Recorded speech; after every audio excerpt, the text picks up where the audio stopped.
بسم اللہ الرحمن الرحیم۔ السلام علیکم، آپ کا دوست سلمان حیدر۔ دعا ہے پروردگار سے کہ اس نے آپ کو اور آپ کے اہل خانہ کو اپنی حفظ و امان میں رکھا ہوا ہو۔ لندن مذاکرات کا پہلا دور ختم ہو گیا، جس میں شہباز شریف اور نواز شریف کی ایون فیلڈ کے اندر ملاقات ہو گئی ہے، اور اس میں اہم ترین امور بھی ڈسکس ہوئے ہیں جو میرے تک پہنچے ہیں، جو آپ کی سوچ سے بالکل ہٹ کر ہیں، بالکل علیحدہ ہے۔ ان کو آپ کے ساتھ شیئر کرنا بہت زیادہ ضروری، لیکن ابھی دوسرا فیز ہے، اور ساتھ ساتھ ریئل ٹائم میں جہاں نواز شریف اور شہباز شریف کی گفتگو ہو رہی ہے، وہیں اتحادیوں سے بھی مسلسل رابطے میں آیا ہوا ہے سارا معاملہ۔ وہیں اتحادیوں کو بھی کنونس کیا جا رہا ہے کہ ہم اس پیرائی کے اوپر سوچ رہے ہیں، آپ کا کیا مشورہ ہے۔ میں کس بنا پر کہہ رہا ہوں کہ پاکستان کے اندر بھی اس وقت مشورے ہو رہے ہیں، پاکستان کے اندر بھی مسلم لیگ نون کی قیادت، مین سٹریم قیادت ملاقاتیں کر رہی ہے اپنے اتحادیوں کے ساتھ، اور مذاکرات لندن کے اندر بھی ہو رہے ہیں۔ جو خبریں گردش کر رہی ہیں، اور جو کہتے ہیں شریف برادران کے قریب ترین ایسے حلقے یا ایسا حلقہ احباب جو مشورے دیتے ہیں، جن کے مشورے عام طور پر کنسیڈر سیریسلی کیے جاتے ہیں، عام طور پر یہ بھائی ایک دوسرے کا مشورہ ہی مانتے ہیں، ان کے مشورے کیا اس وقت چل رہے ہیں، کیا ان مشوروں پر عمل ہوگا یا نہیں ہوگا۔ ڈیفینیٹلی یہ ساری چیزیں ایک کے بعد ایک آپ کو رکھنی ہے۔ باقی بھی ارشد بھائی سے متعلق بھی پتہ چل گیا، کنفرم ہو گئی مزید چیزیں، اور ناقابل یقین اور ناقابل بیان جو ایویڈنس ہے وہ کچھ ملے ہیں۔ بہت سی چیزیں ہیں، ساری آپ کے سامنے رکھ دیتا ہوں۔ رات کے بہت سی چیزیں ہیپننگ پتہ چلی ہے جی۔ اچھا، شریف برادران کے قریب ترین لوگ جو مشورہ دے رہے ہیں نا، جس پہ ڈسکشن ہو رہی ہے بہت سے مشوروں میں، آرمی چیف کی تعیناتی بھی ہے، یہ سب چیزیں ہیں اس میں۔ موجودہ سچویشن کو کیسے دیکھنا ہے، عمران خان کے اوپر قاتلانہ حملے کے بعد کی صورتحال کو کیسے دیکھنا ہے، لانگ مارچ کو دراصل ٹیکل کیسے کرنا ہے، کس طرح چک کے رکھنا ہے اسٹیبلشمنٹ کو اور فوج کو، کہ عمران خان کے اس لانگ مارچ میں طاقت کس طرح استعمال کی جا سکے، کیا چیزیں ہیں، کیا کوئی سرنڈر کرنا ہے کیا نہیں کرنا ہے، یہ تمام چیزیں ہیں۔ لیکن جو مشورہ دیا جا رہا ہے قریب ترین لوگ وہ سن لیں جی۔ مشورہ یہ دے رہے ہیں کہ کسی طریقے سے آرمی چیف کو، جنرل باجوہ صاحب کو 6 ماہ کی ایکسٹینشن پر راضی کرے۔ اب ہاتھ پیر بھی جوڑنا ہونا تو جوڑے، کرے۔ وہ مانتے نہیں مانتے، یہ ہم دوسرا اسپیکٹ علیحدہ بات کریں گے، کیونکہ وہ اپنی فیئرویلز علیحدہ لے رہے ہیں، وہ ایک علیحدہ ہو رہا آرمی چیف۔ انہوں نے کہا کسی طریقے سے ان کو منائیں، ٹھیک ہے، کیونکہ یہ مطالبہ آپ کو بہت اچھا، یہ سجیشن عمران خان صاحب کی بھی تھی، کہ جب کامران خان صاحب کے پروگرام میں انہوں نے کہا تھا کہ 6 مہینے کے لیے موجودہ آرمی چیف ایکسٹینڈ مجھے کوئی پرابلم نہیں ہے، یہی نیا الیکشن کروا دیں، پھر نئی حکومت جو بھی ہے وہ نئے آرمی چیف کی تعیناتی کرے۔ تو اسی پیرائے پر مشورہ دان، مجھے نہیں پتا یہ مشورہ دان اسٹیبلشمنٹ کے کتنے قریب ہیں، لیکن انہوں نے یہ مشورہ دیا، جس کی بنا پر ڈسکشن کا ایک اہم ترین پوائنٹ پہلے سیشن کے اندر یہ ہی تھا، نیا الیکشن کرایا جائے۔ اچھا جی، باجوہ صاحب سٹے کرتے ہیں، ان کو سٹے کرایا جائے، ٹھیک ہے، باجوہ صاحب کی موجودگی میں ہی ایک انٹرم سیٹ اپ بنے، بے شک 6 مہینے کا بنے، یعنی عمران خان صاحب کو بھی خوشی مل جائے گی، فیس سیونگ مل جائے گی، بھائی 6 مہینے کا ٹیکنوکریٹس ہوں، کچھ بھی ہوں، وہ اس کیئر ٹیکنگ سیٹ اپ کو لے کے چلیں، اور یہی جو انٹرم سیٹ اپ آئے، نواز شریف صاحب کو لیول پلینگ فیلڈ وہ دے، نواز شریف صاحب کی ملک کے اندر واپسی کی گراؤنڈ وہ متعین کرے، یعنی پی ڈی ایم یا شہباز شریف کی گورنمنٹ نواز شریف کی واپسی کی راہ کو تعین نہیں کرے، یعنی وہ کمفرٹ زون یا لیول پلینگ فیلڈ نہ بنائے، انٹرم سیٹ اپ بنائے۔ کیونکہ اگر نواز شریف صاحب کا لیول پلینگ فیلڈ موجودہ سیٹ اپ نے دے دیا تو بڑا مسئلہ ہو جائے گا۔ وجہ یہ ہے کہ پی ڈی ایم کسی طور پر بھی لیول پلینگ فیلڈ نہیں دینا چاہتی، کیونکہ عمران خان صاحب کا بیانیہ بہت تگڑا ہو جانا ہے نا، وہ تو پہلی ہی ہر چیز اتنی کھلے عام ہو رہی ہے، جو بدماشی کے ساتھ ہو رہی ہے، تو عمران خان صاحب نے کہاں ٹکنا پھر؟ انہوں نے کہا نہیں، انٹرم گورنمنٹ کرے، ٹھیک ہے، اپنی گورنمنٹ سے کلیئرنس نواز شریف صاحب کو نہیں ملنی چاہیے، ٹھیک ہے، اس پہ بات ہو رہی ہے، یعنی عبوری سیٹ اپ آ کے کرے جی۔ اہم تعیناتی پر میں نے بولا کہ ڈیفینیٹلی بات ہو رہی ہے، ساتھ ساتھ اتحادیوں کو بھی ریئل ٹائم میں نا بات ہو رہی ہے جی۔ ایک گروپ ہے جی، وہ زرداری صاحب سے ملاقاتیں کر رہا ہے، اسحاق ڈار صاحب نے مولانا فضل الرحمان سے ملاقات کی ہے رات کو۔ اسحاق ڈار صاحب کی مولانا فضل الرحمان سے ملاقات کا مطلب ہے کہ نواز شریف صاحب ملاقات کر رہے ہیں، نواز شریف صاحب کا پیغام لے کے پہنچے اسحاق ڈار صاحب مولانا فضل الرحمان صاحب کے پاس، کہ یہ سچویشن ہے، یہ چیلنجز ہے، یہ سب چیزیں ہیں۔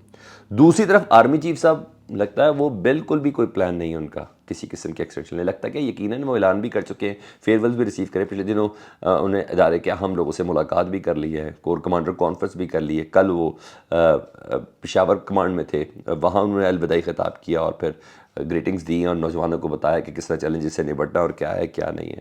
تو ان تمام چیزوں کو لیتے ہوئے وہ ساتھ چل رہا ہے. تو اس برائے کے اوپر ریئل ٹائم پہ اتحادیوں کے ساتھ بھی مشورے ہو رہے ہیں اور یہ بھی ہو رہا ہے. تو اگلے 1 سے 2 دن کے اندر بہت سی چیزیں پکچر آپ کے سامنے کلیئر ہوتی ہوئی نظر آ رہی ہیں. اور آج ہے لانگ مارچ کا آغاز, ریزیوم ہو رہا ہے. اور اس ریزیوم سے پہلے انرجی بھی ہے, طاقت بھی ہے, کچھ بھی ہے, مگر عمران خان صاحب نے نا بڑا سیریس ٹویٹ کر دیا سر, بہت سیریس ٹویٹ کر دیا. اور اس ٹویٹ نے نا ایک نیا ماحول بنا دیا ہے سر. سوچی جائیں اور پریشان ہو جائیں, اتنا تگڑا اور تازہ ماحول بنا دیا ہے. اور نیا تھریٹ آ گیا, نیا مومنٹم آ گیا. اور حیران کن بات ہے, میں ذرا وہ ٹویٹ ذرا آپ کے سامنے کر دوں شیئر جی. اس میں عمران خان صاحب کہہ رہے ہیں, I will also disclose the name of second officer who was sitting with Major General Faisal in the control room from 12 noon to 5 PM monitoring the execution of the plot. جس وقت میرے پر حملہ ہوا کنٹرول روم میں, جن پہ مبینہ طور پر الزام لگا رہے ہیں عمران خان صاحب کہ میرے خلاف قتل کی سازش میں یہ سینئر جو ہیں عسکری افسر یہ ملوث ہیں, انہیں کہا میں دوسرے افسر کا نام بھی لے دیتا ہوں, لے دوں گا. آئی ول آلسو ڈسکلوز. یہ بڑی زبردست بات ہے جی. اگر یہ جو مانیٹرنگ کر رہے تھے مانیٹرنگ روم میں عمران خان صاحب 12 سے لے کے 5 بجے تک, جس دوران عمران خان صاحب وزیر آباد تھے اور یہ حملہ ہوا تھا, بہت سیریس الزام ہے سر. کیونکہ ان جو دوسرے صاحب ہیں جن کی بات کر رہے ہیں, ذرا سوچی جائیں, مختلف چیزیں سوچنے میں کیا عرض ہے. دوسرا افسر ساتھ موجود ہو تو وہ اسی لیول کا ہی ہوگا نا. تو یہ ایک میجر جنرل رینک کے بندے پہ الزام لگا رہے ہیں عمران خان صاحب, تو دوسرا کون ہوگا؟ کچھ بھی ہو سکتا ہے. عمران خان صاحب کے منہ سے کچھ بھی نکل سکتا ہے. یہ بڑی, کیونکہ عمران خان صاحب نے FIR میں جو 3 نام ہے اس میں یہ صاحب نہیں ہے جو ساتھ مانیٹر کر رہے تھے. یہ نام کیوں روک کے رکھا ہوا ہے, یہ کیا چیز ہے؟ تو بہرحال ایک سپارک آج کے لیے دے دیا. دوپہر 2 بجے وزیر آباد سے شروع ہونا ہے جی. اسد عمر صاحب خود کہہ رہے ہیں کہ یہ میچ بھی ہم جیتیں گے, راولپنڈی والا بھی. اور میں عمران خان صاحب کی ٹویٹ پہ بہت کچھ کہہ سکتا تھا, مگر میں نے کہا بس اتنا ہی رکھتے ہیں تو زیادہ بہتر ہے. انہیں کنٹینر میں جی بلٹ پروف کنٹینر ہے, ساری قیادت ادھر موجود ہوگی. عمران خان صاحب سیٹلائٹ کے ذریعے خطاب کریں گے, لوگ گرمائیں گے. تو آج سے لانگ مارچ سٹارٹ ہو گیا جی. دوسرا ایک بڑی تگڑی آواز ہے, سول سوسائٹی بھی ساتھ ہے, عام پبلک ساتھ ہے, اور قانون جی. اور جب قانون کی یہ والی آواز لگتی ہے تو اس کا مطلب ہے کہ جو عمران خان صاحب ہے یا جو بھی بندہ بول رہا ہے, اگر اس کی آواز کے ساتھ یہ والی آواز لگ جائے, بڑی آواز ہے, تو اس کا مطلب ہے وہ صحیح پرائے پہ کھڑا ہے, وہ تاریخ کے صحیح رخ پہ کھڑا ہوا ہے. سپریم کورٹ بار نے جی مکمل طور پر عمران خان صاحب کی حمایت کا اعلان کر دیا ہے. ان کے مطالبے کا موقف, ان کا جو مطالبہ اس کا اعلان کر دیا ہے. انہیں کہ مرضی کی FIR نہ ہونا عمران خان صاحب کے نامزد کیے ہوئے ناموں کے اوپر یہ ریاست کی ناکامی قرار دیتے ہیں. فوری FIR ہونی چاہیے, انہوں نے مطالبہ کیا. سپریم کورٹ بار کی بات کر رہا ہوں جی. عوامی فیصلوں کی خلاف ورزی ہے, عدالتی فیصلوں کی یہ خلاف ورزی ہے. پھر بولو, سپریم کورٹ بار کا مطلب ہے قانونی لحاظ سے عمران خان درست سمت میں ہے. طاقت پر ہلکے جس طرح مرضی استعمال کرتے رہے جا کر, لیکن سپریم کورٹ بار کا یہ مطلب ہے. تو یہ ایک تگڑی آواز ساتھ میں لی ہوئی ہے. دوسرا جی وزیر داخلہ ہے عمر چیمہ صاحب, انہوں نے پریس کانفرنس کیا, انہوں نے بات ہی ساری ختم کر کے رکھ دی. بلکہ میں فاروق حبیب صاحب کو سناتا ہوں, انہوں نے بولا ہے اور انہوں نے بھی بولا ہے, فاروق حبیب صاحب نے بولا ہے, انہوں نے کہا پنجاب فورنزک ڈپارٹمنٹ کی جانب سے جو ابتدائی رپورٹ وزیر داخلہ پنجاب عمر چیمہ کو بریفنگ میں ملی, اس کے مطابق عمران خان پر قاتلانہ حملے میں کم از کم 2 حملہ آور شامل ہیں. یعنی اس کا مطلب ہے جو کور اپ کے لیے تھے وہ طوطا تیار کیا گیا تھا, نوید جو تھا وہ کور اپ کے لیے تھا, اصل حملہ آور دوسرا تھا, یا دوسرا جو ابھی تک ایگزامن ہوا ہے, جو دوسرا فائر ہوا ہے, ٹھیک ہے. اس کے مطابق وہ مذہبی بنیاد کو حملے کی وجہ بتا رہا تھا, وہ غلط ثابت ہوئی ہے. یعنی ایک بندہ نہیں ہے کہ مجھے مذہبی طور پہ تھوڑا ہوا تھا کہ عمران خان صاحب یہ کر رہے ہیں, نہیں, پورا پلان کر کے سازش کے ساتھ عمران خان صاحب کو مارنے کی کوشش کی گئی ہے. اکارڈنگ ٹو فاروق حبیب صاحب, وزیر داخلہ پنجاب عمر چیمہ کو بریفنگ ملی ہے جی. کہتے ہیں ہمارا پہلے دن سے یہ موقف رہا ہے کہ عمران خان پر قاتلانہ حملہ منظم منصوبہ بندی کے تحت کیا گیا ہے، جو آج فورنزک کی ابتدائی رپورٹ میں درست ثابت ہوا ہے۔ نوید صرف اور صرف کور اپ تھا۔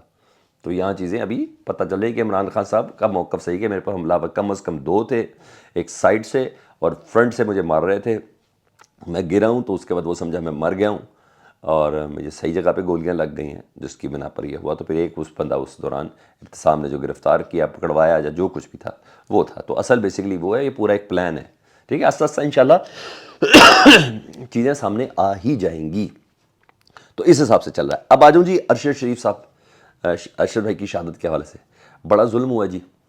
کچھ مزید ایویڈنس رات گئے کامران شاہی صاحب نے اپنے پروگرام میں رکھے ہیں اور بہت ہی تکلیف دہ، انہوں نے تو پروگرام میں اندر چلا بھی دیے، تکلیف دہ مناظر تھے۔ اچھا جی، اور تصاویری انکشافات انہوں نے کیے اور اس کے مطابق پوسٹ مارٹم کی رپورٹ اور تصویریں بتا رہی ہیں 3 گھنٹے تک ارشد شریف صاحب کو شہید کرنے سے پہلے 3 گھنٹے تک بدترین بہیمانہ تشدد ان کے اوپر ہوا ہے۔ 3 گھنٹے تک ان کی ریڑھ کی ہڈی کے پیچھے یعنی کمر کے اوپر گولی ماری گئی بالکل 0 پوائنٹ کے ساتھ، ٹھیک ہے۔ اس کے ساتھ ساتھ جی بہیمانہ تشدد ہوا ہے، ان کی پسلیاں توڑی گئی ہیں تشدد کر کے۔ اب یہ کس ہوتا ہے، یہ بات کے بیچ یہ کس صورت میں ہوتا ہے تشدد، یہ بھی آپ کو بتاؤں، اس سے لینا کیا ہوتا بندے سے۔ اچھا جی، انگلیاں توڑی گئیں اور ٹوٹی بھی انگلیاں، فریکچرڈ انگلیوں کی تصویریں ارشد بھائی کی، وہ ساتھ ناخن اتارے گئے ہیں، یعنی ٹارچر کیا گیا، کچھ چیزیں پوچھ رہے تھے، کچھ راز اور گلوانے تھے، کچھ امپورٹنٹ ہائٹس چھپی ہوئی چیزیں پوچھ رہی تھیں ان سے۔ اچھا، مطلب کچھ اگلوانا تھا۔ یہ مجھے نہیں پتا کہ ارشد بھائی نے بتایا یا نہیں بتایا،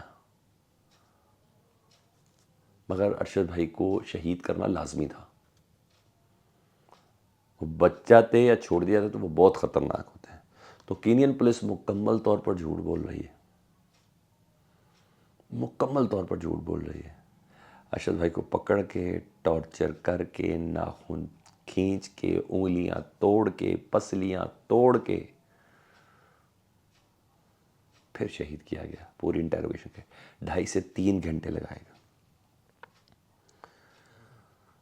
فیک انکاؤنٹر کیا، پوری پلاننگ تھی۔ اتنا پتہ چل گیا کہ مطلب خرم جو ہے نا، اور اس کے بعد وقار، یہ جو دونوں بھائی یہ چشمدید گواہ ہیں۔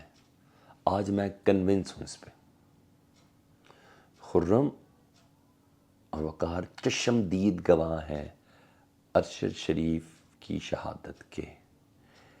ان کو شامل تفتیش ہونا چاہیے۔ اب میں مانتا ہوں ان کو شامل تفتیش ہونا چاہیے۔ بہت کچھ چھپایا جا رہا ہے، حقائق بہت خوفناک ہے۔ کون ہے جو ارشد شریف سے یہ سب پوچھ رہا تھا؟ اس کو مارنا تو طے تھا، مارنے سے پہلے کس کی آنکھ کا وال تھا؟